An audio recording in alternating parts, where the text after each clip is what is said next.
Hello नमस्कार, सत श्री अकाल, अस्सलाम वालेकुम। कैसे हैं जनाब? ऑनरेबल सुप्रीम कोर्ट के बाहर से बोल रहा हूँ। थोड़ा जल्दी आ गया हूँ, 10 साढ़े 10 बजे अंदर जाऊँगा। बड़ी महत्वपूर्ण आज डेट है, महत्वपूर्ण आर्गूमेंट है। लेकिन अभी लेट नाइट स्क्रॉल कर रहा था तो देखा देवराज के बारे में, जो करनी सेना का एक कार्यकर्ता युवा जयपुर में लाठी चार्ज में जिसकी जान गई है साथियों, और 4-5 जगह ये जयपुर में लाठी चार्ज हुआ है। मामला था कि डीएम को ज्ञापन दिया जा रहा था महामहिम राष्ट्रपति को देने के लिए कि यूजीसी के जो कानून, जो उल्टा हुआ भाला सरकार ने पकड़ा था, या यूं कहें कि जहां से सरकार की गिरावट शुरू हुई थी, उसके विरोध में विरोध हो रहा था कि उस कानून को सरकार वापस ले। कोई हिंदू महासभा का संगठन भी साथ जुड़ा था, करनी सेना थी, और कुछ स्वर्ण जातियों के संगठन थे जिसमें लाठीचार्ज हुआ।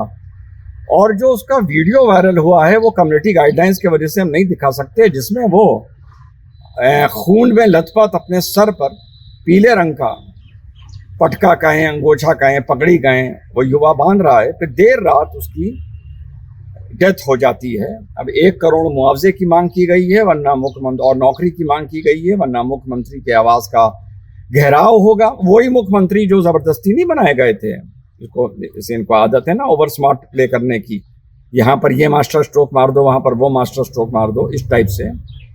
अब ये ऐसा ना हो भैया, कमेंट करने को ये ना आ जाना कि जो करनी सेना का देवराज के सर पे लाठी मारी है ये भी मास्टर स्ट्रोक है। रिजवान, आप समझते नहीं है भाई, मास्टर स्ट्रोक है ये मोटा भाई का।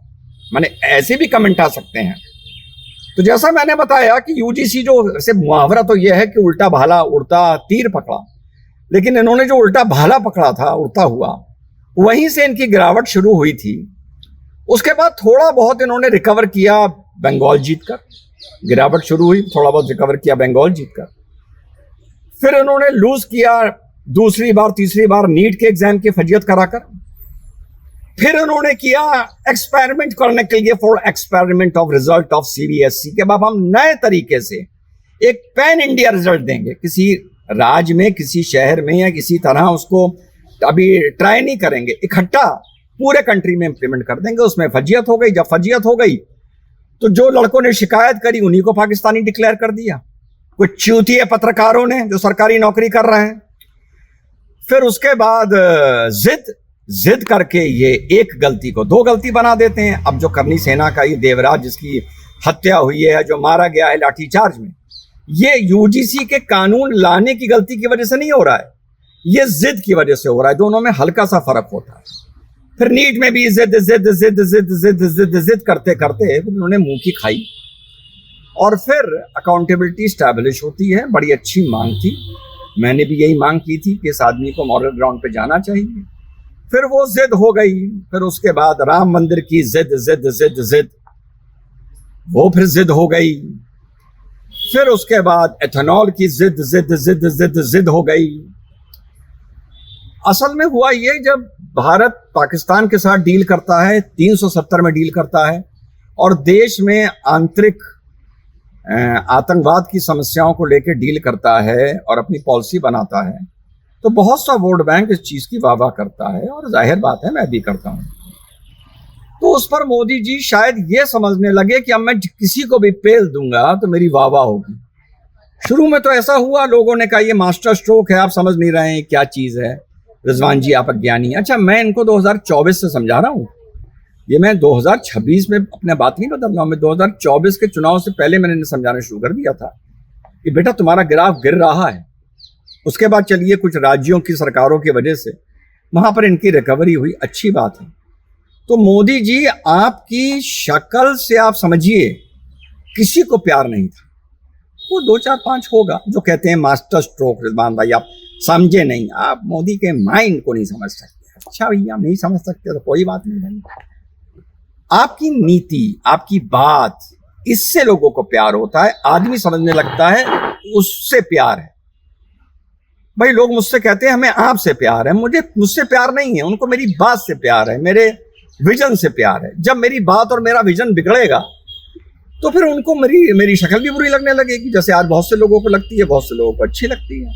तो ये सिर्फ आदमी के बात की बात होती है। तो आप ये समझने लगे कि आप जो करोगे, आपकी सरकार जो करोगी, आप जिसको मुख्यमंत्री बना दोगे, कुछ भी करोगे गुड़ गोबर, तो ये पब्लिक आपका उसी तरह समर्थन करेगी। ये आपसे दांव हो गया। अब आप इस दांव को कैसे ठीक करेंगे?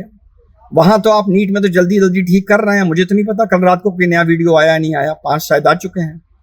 वापस ले लो भैया यूजीसी, ले लो, वरना नब जाओगे तुम 2027 में बड़े बड़े भाई। सरकार आप ले लो, कई बार झुके हो और झुक जाओ। 3 लोगों के खिलाफ आपको कभी नहीं झुकना, एक पाकिस्तान के खिलाफ, एक 370 को लेकर अलगाववादियों के खिलाफ, और एक मोटा मोटा मुसलमानों के खिलाफ। इनके खिलाफ आप कभी ना झुकें। यही आपकी यूएसपी थी, यही आपको लोग आपसे प्यार करते थे ज्यादा, और आपकी जो नीतियां थी। और इसके अलावा अब आप बहुत स्टेट्समैन हो गए, आप एक्सपेरिमेंट भी कर रहे हैं, आपको ओवर कॉन्फिडेंस आ गया, तो उस वजह से ये देखने को मिल रहा है। 27 में नब जाओगे भैया, बहुत समझा रहा हूं, है ना। ये तस्वीरें अच्छी नहीं है जैसे देवराज की आई हैं, ये आई हैं। और अब अपने चाहने वालों को भी ये बता रहा हूं कि अब आप लोगों को समझ में आ रहा है, जो 10 साल से मुझसे कहते थे आप भाजपा क्यों नहीं ज्वाइन करते, भाजपा क्यों नहीं ज्वाइन करते। किसी को ज्वाइन करके मैं उसकी अच्छाई भी नहीं लेना चाहता, यानी उसकी पॉपुलैरिटी पर मैं पॉपुलर हो जाऊं, बीजेपी का स्पोक्स पर्सन बन जाऊं, तो 4 दिन के अंदर कितने सब्सक्राइबर बढ़ जाएंगे, रेवेन्यू भी बढ़ जाएगा, पॉपुलैरिटी बढ़ जाएगी। लेकिन फिर उसकी जब पर्ची फटेगी वो भी मेरे कंधे पे फटेगी। इस मारे ये है मेरा विजन। इस मारे ना मैंने कभी बीजेपी ज्वाइन करने की सोची, ना आगे कोई भी पार्टी ज्वाइन करने की सोचूंगा। जो हूं अकेला हूं, अपने लिए अकाउंटेबल, है ना। और मोदी जी एक आपको और बड़े पते की बात बताऊं, बहुत मजेदार बात बता रहा हूं मोदी जी, ये बात बाइट कट के आप तक पहुंचनी चाहिए।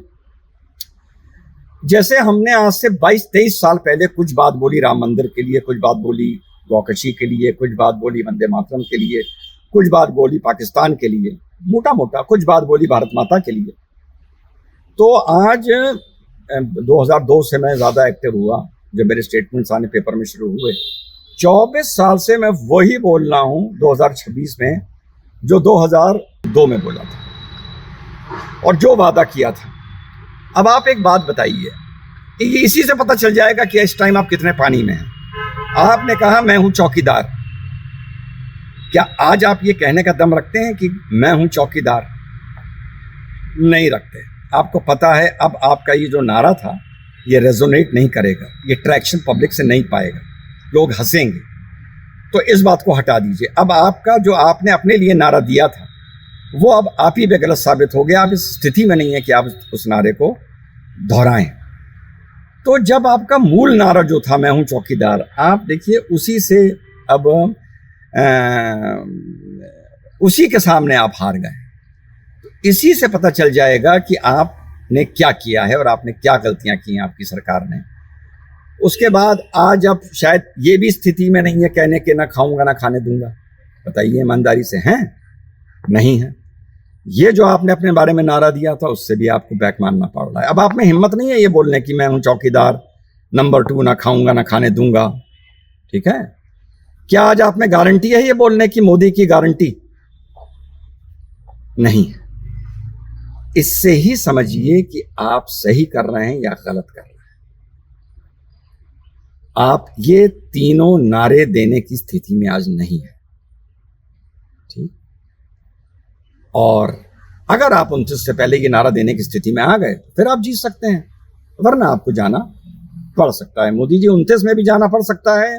रिजवान की जुबान बहुत काली है, 29 से पहले भी जाना पड़ सकता है ना।